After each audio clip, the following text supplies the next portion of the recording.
The term Muslim world, also known as Islamic world and Ummah, has different meanings. In a religious sense, the Islamic Ummah refers to those who adhere to the teachings of Islam, referred to as Muslims. In a cultural sense, the Muslim Ummah refers to Islamic civilization, exclusive of non-Muslims living in that civilization. In a modern geopolitical sense, the term Islamic nation usually refers collectively to Muslim-majority countries, states, districts, or towns. Although Islamic lifestyles emphasize unity and defense of fellow Muslims, schools and branches exist. In the past, both pan-Islamism and nationalist currents have influenced the status of the Muslim world. As of 2010, over 1.6 billion, or about 23.4% of the world population, are Muslims. By the percentage of the total population in a region considering themselves Muslim, 24.8% in Asia-Oceania do, 91.2% in the Middle East, North Africa, 29.6% in Sub-Saharan Africa, around 6.0% in Europe, and 0.6% in the Americas. History. Muslim history involves the history of the Islamic faith as a religion and as a social institution. The history of Islam began in Arabia with the Islamic prophet Muhammad's first recitations of the Quran in the 7th century in the month of Ramadan. However, Islam under the Rashidun Caliphate grew rapidly. Geographic expansion of Muslim power extended well beyond the Arabian Peninsula in the form of a vast Muslim empire with an area of influence that stretched from northwest India, across Central Asia, the Middle East, North Africa, southern Italy, and the Iberian Peninsula, to the Pyrenees. A century after the death of last Islamic prophet Muhammad, the Islamic Empire extended from Spain in the west to Indus in the east. The subsequent empires, such as those of the Abbasids, Fatimids, Almoravids, Seljukids, Ajuran, Adlan Warsang Ali in Somalia, Mughals,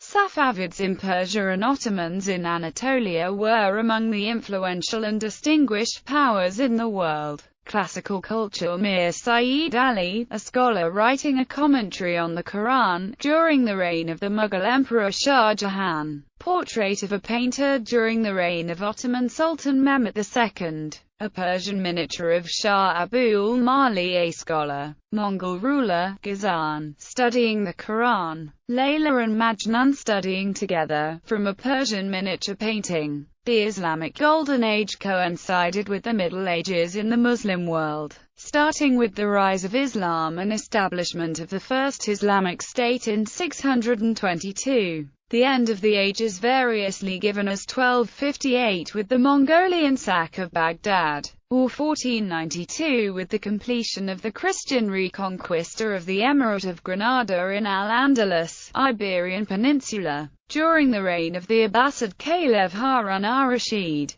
the legendary House of Wisdom was inaugurated in Baghdad, where scholars from various parts of the world sought to translate and gather all the known world's knowledge into Arabic. The Abbasids were influenced by the Quranic injunctions and hadiths, such as, "The ink of a scholar is more holy than the blood of a martyr," that stress the value of knowledge. The major Islamic capital cities of Baghdad, Cairo, and Cordoba became the main intellectual centers for science, philosophy, medicine, and education. During this period, the Muslim world was a collection of cultures. They drew together or advanced the knowledge gained from the ancient Greek, Roman, Persian, Chinese, Indian, Egyptian, and Phoenician civilizations. Tin-opacified glazing was one of the earliest new technologies developed by the Islamic potters. The first Islamic opaque glazes can be found as blue-painted ware in Basra, dating to around the 8th century. Another contribution was the development of stone-paste ceramics, originating from 9th century Iraq.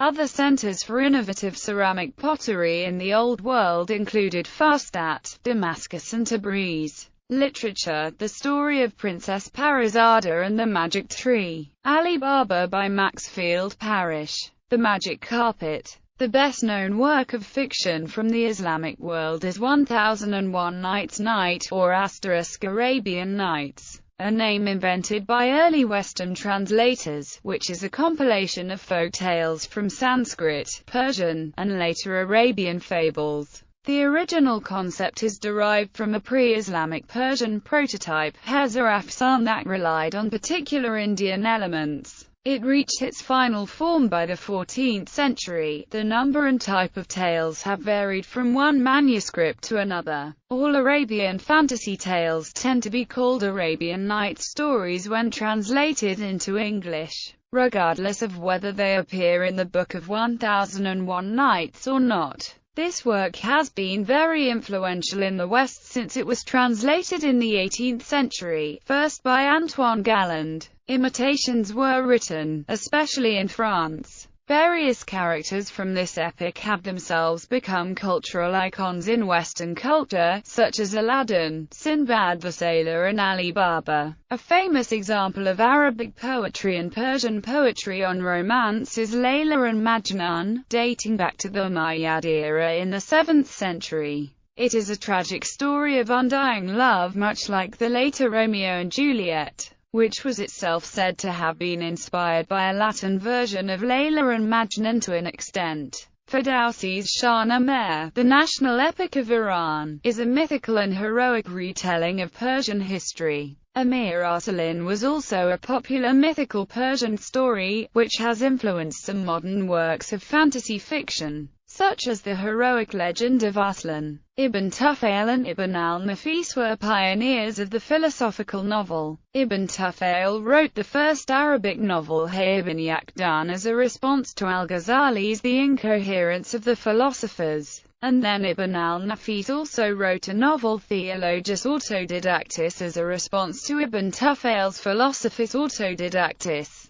Both of these narratives had protagonists who were autodidactic feral children living in seclusion on a desert island, both being the earliest examples of a desert island story. However, while Hay lives alone with animals on the desert island for the rest of the story in Philosophus Autodidactis, the story of Camel extends beyond the desert island setting in Theologus Autodidactis, developing into the earliest known coming-of-age plot and eventually becoming the first example of a science fiction novel. Theologus Autodidactis, written by the Arabian polymath Ibn al-Nafis, is the first example of a science fiction novel. It deals with various science fiction elements such as spontaneous generation, futurology, the end of the world and doomsday, resurrection, and the afterlife, rather than giving supernatural or mythological explanations for these events. Ibn al-Nafis attempted to explain these plot elements using the scientific knowledge of biology, astronomy, cosmology and geology known in his time. Ibn al-Nafis' fiction explained Islamic religious teachings via science and Islamic philosophy. A Latin translation of Ibn Tufayl's work, Philosophus Autodidactis, first appeared in 1671, prepared by Edward Pocock the Younger, followed by an English translation by Simon Ockley in 1708, as well as German and Dutch translations. These translations might have later inspired Daniel Defoe to write Robinson Crusoe, regarded as the first novel in English. Philosophus Autodidactis, continuing the thoughts of philosophers such as Aristotle from earlier ages, inspired Robert Boyle to write his own philosophical novel set on an island, The Aspiring Naturalist. Dante Alighieri's Divine Comedy derived features of and episodes about Bolger from Arabic works on Islamic eschatology. The Hadith and the Kitab al-Miraj concerning the ascension to heaven of Muhammad, and the spiritual writings of Ibn Arabi. The Moors also had a noticeable influence on the works of George Peele and William Shakespeare. Some of their works featured Moorish characters, such as Peele's The Battle of Alcazar and Shakespeare's The Merchant of Venice. Titus Andronicus in Othello, which featured a Moorish Othello as its title character. These works are said to have been inspired by several Moorish delegations from Morocco to Elizabethan England at the beginning of the 17th century. Philosophy. One of the common definitions for Islamic philosophy is the style of philosophy produced within the framework of Islamic culture. Islamic philosophy, in this definition, is neither necessarily concerned with religious issues, nor is exclusively produced by Muslims. The Persian scholar Ibn Sina had more than 450 books attributed to him. His writings were concerned with various subjects, most notably philosophy and medicine. His medical textbook, The Canon of Medicine, was used as the standard text in European universities for centuries. He also wrote the Book of Healing, an influential scientific and philosophical encyclopedia. One of the most influential Muslim philosophers in the West was Averroes, founder of the Averroism school of philosophy, whose works and commentaries had an impact on the rise of secular thought in Europe. He also developed the concept of existence precedes essence. Another figure from the Islamic Golden Age, Avicenna, also founded his own Avicennism school of philosophy, which was influential in both Islamic and Christian lands. He was also a critic of Aristotelian logic and founder of Avicennian logic, developed the concepts of empiricism and tabula rasa, and distinguished between essence and existence. Yet another influential philosopher who had an influence on modern philosophy was Ibn Tufayl. His philosophical novel, Hay ibn Yaqda, translated into Latin as Philosophies Autodidactis in 1671, developed the themes of empiricism, tabula rasa, nature versus nurture, condition of possibility, materialism, and Molyneux's problem. European scholars and writers influenced by this novel include John Locke, Gottfried Leibniz, Melchizedek Thévenot, John Wallis, Christian Huygens,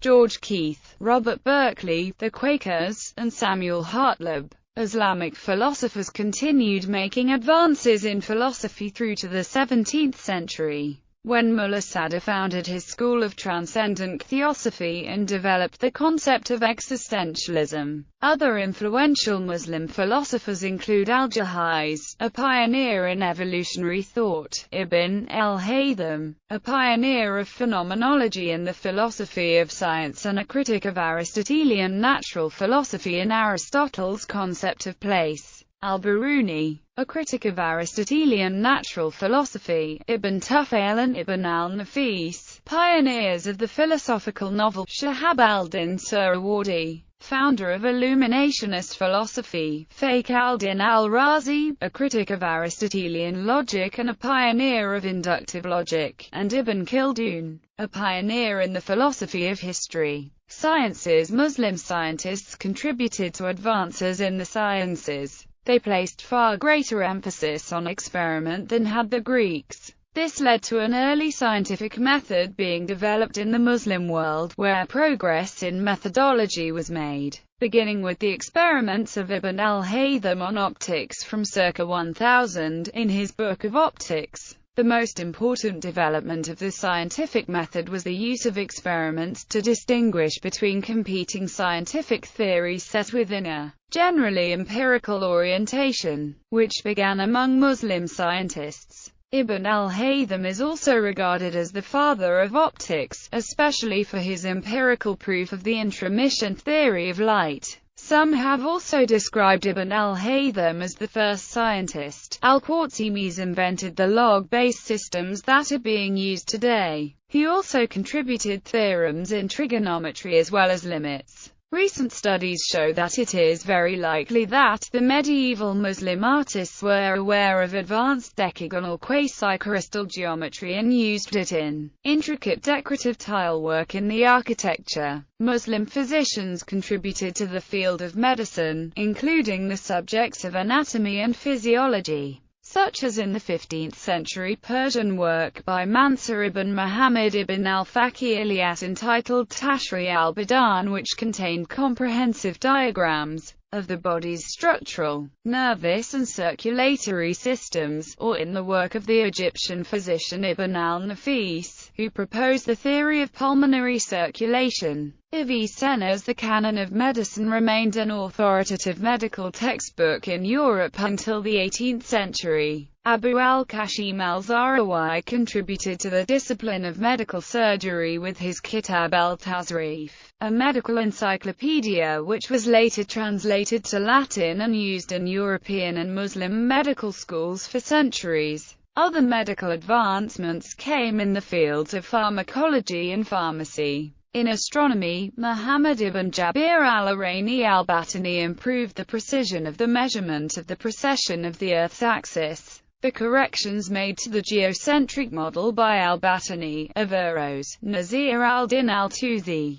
Muayyad al-Din al-Urdi and Ibn al-Shatai were later incorporated into the Copernican heliocentric model. Heliocentric theories were also discussed by several other Muslim astronomers such as al-Biruni, al-Sijzi, Qutb al-Din Shirazi, and Najm al-Din al-Qazwini al-Katibi. Some most famous scientists from the medieval Islamic world include Jabir ibn Hayyan, al-Farabi, Abu al-Qasim al-Zahrawi, Ibn al-Haytham, al-Biruni, Avicenna, Nasir al-Din al-Tusi, and Ibn Khaldun. Technology and technology. The Muslim world adopted papermaking from China. The knowledge of gunpowder was also transmitted from China via Islamic countries, where the formulas for pure potassium nitrate and an explosive gunpowder effect were first developed. Advances were made in irrigation and farming, using new technology such as the windmill. Crops such as almonds and citrus fruit were brought to Europe through Al-Andalus, and sugar cultivation was gradually adopted by the Europeans.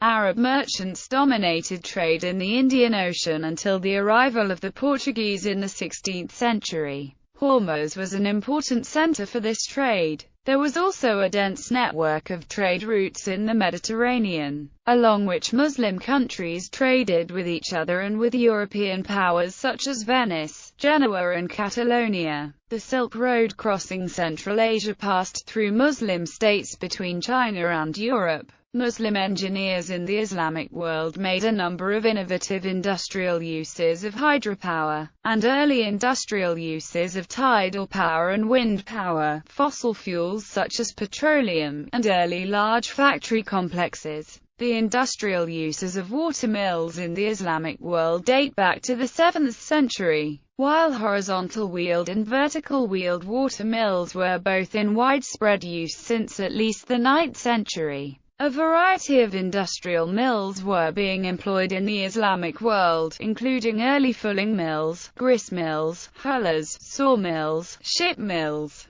stamp mills, steel mills, sugar mills, tide mills and windmills. By the 11th century, every province throughout the Islamic world had these industrial mills in operation. From Al-Andalus and North Africa to the Middle East and Central Asia, Muslim engineers also invented crankshafts and water turbines, employed gears in mills and water-raising machines, and pioneered the use of dams as a source of water power, used to provide additional power to water mills and water-raising machines. Such advances made it possible for industrial tasks that were previously driven by manual labor in ancient times to be mechanized and driven by machinery instead in the medieval Islamic world. The transfer of these technologies to medieval Europe had an influence on the Industrial Revolution. Gunpowder empires. Scholars often use the term gunpowder empires to describe the Islamic empires of the Ottoman, Safavid and Mughal. Each of these three empires had considerable military exploits using the newly developed firearms, especially cannon and small arms,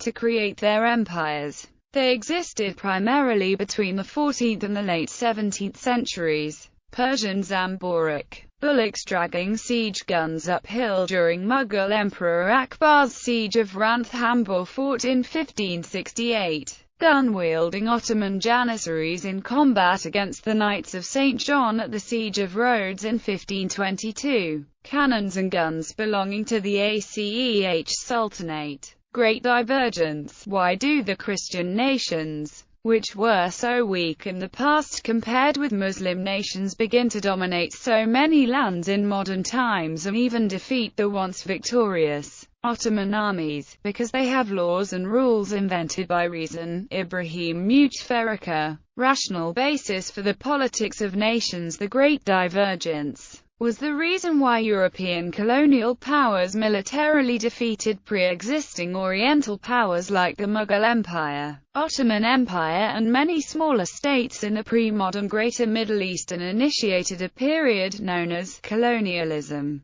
Mughal Emperor Shah Alam II negotiates with the British East India Company after being defeated during the Battle of Buxar. Colonialism. In the 15th century, colonialism was initiated by European powers. This phenomenon had a profound impact upon Muslim societies in Africa, Europe, Middle East and Asia. Colonial powers commonly classified Muslim societies that were highly heterogeneous as monolithic, anti-modern and anti-intellectual. A number of Muslim societies reacted to Western powers with zealotry and thus initiating the rise of religious nationalism, or affirmed more traditionalist and inclusive cultural ideals, and in rare cases adopted modernity that was ushered by the colonial powers. The only Muslim regions not to be colonized by the Europeans were Saudi Arabia, Iran, Turkey and Afghanistan. Decolonization. With the end of colonialism, particularly during the Cold War era, many countries gained independence. Fall of the Iron Curtain. Countries gaining independence. Many disputes have occurred within the Muslim community regarding how to manage, organize and administer their respective countries.